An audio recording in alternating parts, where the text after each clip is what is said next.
This is your Bible Geeks Daily Download into the book Galatians chapters 2 through 6. In the United States, we love our liberty. We name our famous landmarks after it: a cracked bell, an iconic statue, a restored tower. When the French made us mad, we even renamed our fries for a while to honor freedom. But we also understand that we can lose freedom as quickly as it was won. As Ronald Reagan said, freedom is a fragile thing and is never more than one generation away from extinction. It must be fought for and defended constantly by each generation, for it comes only once to a people. Paul knew that spiritual liberty is as fragile as civil liberty. Remember our time in the book of Acts last quarter with its debates about accepting uncircumcised Gentiles? Imagine Paul hearing how these Gentiles he converted had turned to a twisted gospel built on observing the Old Testament laws, like circumcision and the Sabbath. When teachers came to trouble the Galatian Christians and distort the gospel of Christ, Paul wrote to defend their freedom. He said, "For freedom Christ has set us free. Stand firm, therefore, and do not submit again to a yoke of slavery." Galatians 5, verse 1. First, he gives a declaration of independence.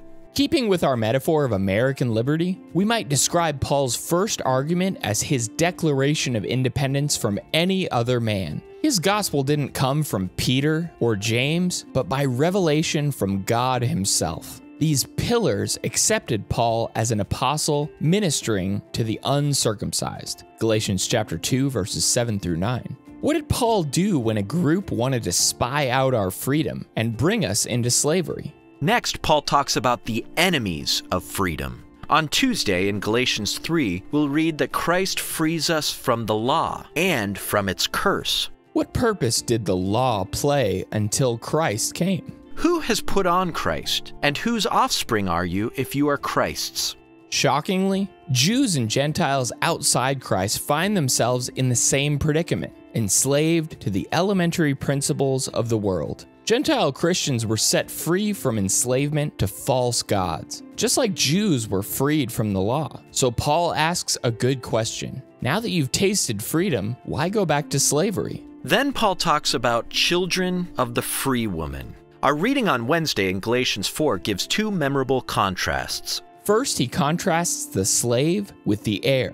Only full-grown sons could inherit their father's fortunes. But whether you're male or female, you can become a full-grown son. And if a son, then an heir through God. Galatians chapter 4, verse 7. The second contrast goes back to the stories of Isaac and Ishmael, two sons of Abraham. One was the son of a slave woman, Hagar, and the other the son of a free woman, Sarah.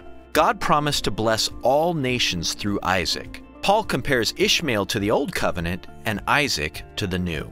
And finally, Paul talks about the life of the free man. Freedom can be dangerous. What if people abuse it? Our readings on Thursday and Friday in Galatians chapter 5 and 6 show us what our lives look like when God's Spirit leads us and Christ forms within us. As Paul says in Galatians 5 verse 13, "For you are called to freedom, brothers. Only do not use your freedom as an opportunity for the flesh, but through love serve one another." So let's find true freedom this week as we read Galatians chapters 2 through 6, and may the Lord bless you and keep you today. Shalom.